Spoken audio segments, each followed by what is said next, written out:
Secretary of Nonsense Pete Hegseth was asked a pretty simple question, and his reaction ended up being kind of comical. We are going to look at that moment, plus a few other interesting nuggets from Hegseth's press briefing, and also some reactions coming from Democrats. So stick around, because some of these moments are honestly hard to believe. Before we get to Hegseth, we have to talk about how the administration is trying to frame this so-called 2-week ceasefire. Donald Trump is already taking a victory lap, acting like he just solved the whole crisis. But to a lot of people watching, it feels more like an arsonist bragging about putting out the fire he started. And even now, the ceasefire already looks shaky. Israel continues striking targets in Lebanon. Tensions are still high in the region, and the Strait of Hormuz has been a major point of concern. But if you listened to the White House briefing, you might think everything is perfectly under control. Iran has agreed to open the Strait of Hormuz, and as the president said, we have received a proposal from the Iranians that has been determined to be a workable basis on which to negotiate. I've seen a lot of inaccurate coverage today from the media about these negotiations and these plans already. So let me be clear and correct the record. The Iranians originally put forward a 10-point plan that was fundamentally unserious, unacceptable, and completely discarded. It was literally thrown in the garbage by President Trump and his negotiating team. Many outlets in this room have falsely reported on that plan as being acceptable to the United States, and that is false. With the president's deadline fast approaching and the United States military completely decimating Iran with each passing hour, the regime acknowledged reality to the negotiating team. They put forward a more reasonable and entirely different and condensed plan to the president and his team. President Trump and the team determined the new modified plan was a workable basis on which to negotiate and to align it with our own 15-point proposal.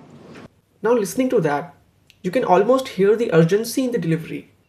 Karoline Leavitt always sounds like she's trying her absolute best to sell the administration's version of the events. The Strait of Hormuz was functioning normally before the conflict escalated, so presenting its reopening as a huge diplomatic victory doesn't exactly land the way they probably hope it would. And while those claims were being made in Washington, missiles were reportedly hitting areas near Tel Aviv shortly after the Trump announced the ceasefire. But if you really want to hear the confidence turned up to the 11, just listen what Pete Hegseth has to say about the military operation. Operation Epic Fury was a historic and overwhelming victory on the battlefield. A capital V military victory. By any measure, Epic Fury decimated Iran's military and rendered it combat ineffective for years to come. You see, in less than 40 days, one of our combatant commands, Central Command, CENTCOM, using less than 10% of America's total combat power, dismantled one of the world's largest militaries. The world's leading state sponsor of terrorism proved utterly incapable of defending itself, its people, or its territory. According to Hegseth, this operation was basically a textbook military triumph. A huge victory. Everything went exactly according to plan. Objectives achieved, schedule met, problem solved. That is the story he is telling. But earlier in the conflict, we kept hearing about the other goals.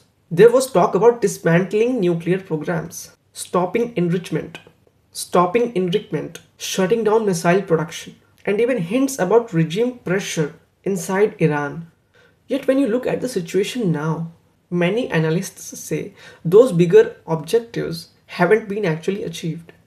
And what makes it even more interesting is that even voices on friendly networks started acknowledging that reality. But I will say that the president's demands, we have not reached any of those objectives. I have full confidence that the president is going to find some way to make this happen. But he said that we want to dismantle all major nuclear facilities. That has not happened. The end of uranium enrichment on the soil, they're still enriching. The transfer of the enriched uranium stockpiles out of Iran, that hasn't happened. The acceptance of intrusive international inspections, they're still not willing to do that. And they have not suspended their ballistic missiles program. They're still firing them off to stop the production of the long-range missiles. That's just a few of them on the president's proposal. The question is, Is the president using this 2 weeks to give our soldiers a break, a rest, to see if we can get this ultimately done? We'll see. That really got people talking happened. A reporter asked Hegseth a straightforward question about something he said earlier in the conflict. The question was basically, you previously said that there would be no mercy towards Iranian troops. But now the president is talking about choosing mercy. How do those statements line up? Seems like a fair question, right? Well, watch what happened next. Because of that. And also, you said earlier that the president chose mercy. But you yourself had said 3 weeks ago that we will give no quarter to Iranian troops. How do you correlate those two? And do you think that your comments may have put American troops at risk? No. I try to be nice up here, but you did listen to what I said, right? I laid out the objectives. We believe we've accomplished them, and it's a historic military victory. And President Trump has the option as the commander-in-chief to compel an adversary to the table, which is precisely what he did. And at the end, he chose to say, you know what, I'd rather talk to you at the table than obliterate your capability to export oil and fund your terror regime. So he did make that choice. That was his choice. He was a president of peace, and he's been willing to make those really tough calls that the American people elected him to do. Nothing we've done, not a single thing we've done. This is a typical, of course, it's ABC.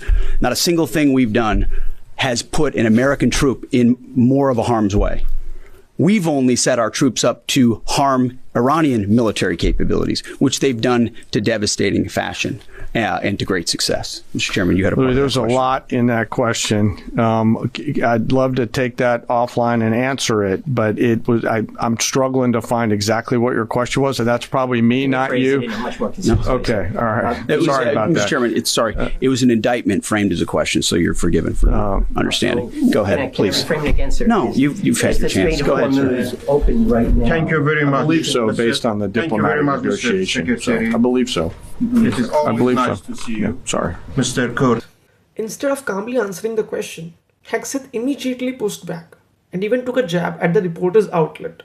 It has become a pattern in recent years, and suddenly the conversation turns into the criticism of the media instead of the policy. One interesting moment in that exchange came from the chairman of the Joint Chiefs, Dan Kane, who tried to step in and respond more carefully.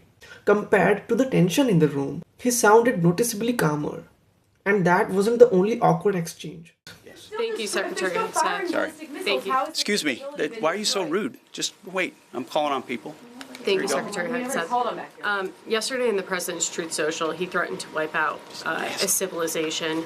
That moment also raised eyebrows. The most serious question came later, when a journalist asked about a comment Donald Trump made on social media. In that post, Trump suggested the possibility of wiping out the entire civilization if Iran didn't agree to negotiations. That kind of statement obviously sparked a lot of debate. So the reporter asked directly, was the president actually serious about that threat? Yesterday in the President's Truth Social, he threatened to wipe out a civilization. That statement elicited a huge response in America. If Iran did not come to the table and make a deal yesterday by the deadline, was the president really prepared to wipe out Iran entirely? Like I said, we had a target set, locked and loaded, of infrastructure, bridges, power plants. Remember, this is a terror regime, the military regime. Used all of these things for dual use to fund their military, to fund their terror campaigns. We had a lot of legitimate targets. They knew exactly the scope of what we were capable of. We hit some military targets on Karg, which is a bit of a signal. They can't defend it. And so Iran ultimately understood their ability, their future, to produce, to generate power, to fuel their terrorist regime was in our hands, was in President Trump's hands. That's why they came to the table. He ultimately said, we can take it all from you. Your ability to export energy will be taken away. And the United States military has the ability to strike those things with impunity. That type of threat is what brought them to the place where they effectively say, hey, okay, we want to cut this deal. Hegseth's answer basically confirmed that the administration had a wide range of potential targets lined up and was ready to act if negotiations failed. His argument was that those threats pushed Iran toward the negotiating table. Over in the Senate, Democratic leaders were sounding the alarm about how the situation had been handled. This is one of the very worst military and foreign policy actions that the United States has ever taken. And of course, there are other points here. Brave American soldiers have died. Many remain in harm's way. All of this happens when one man, especially a man acting as unhinged as Donald Trump, has unchecked power to wage war. He backs himself into a corner with dangerous, escalating rhetoric. The entire world holds its breath, wondering what's next going to come out of his mouth. And can he ever find a way out?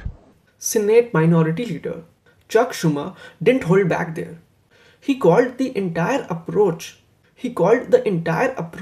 one of the worst foreign policy decisions the country has seen.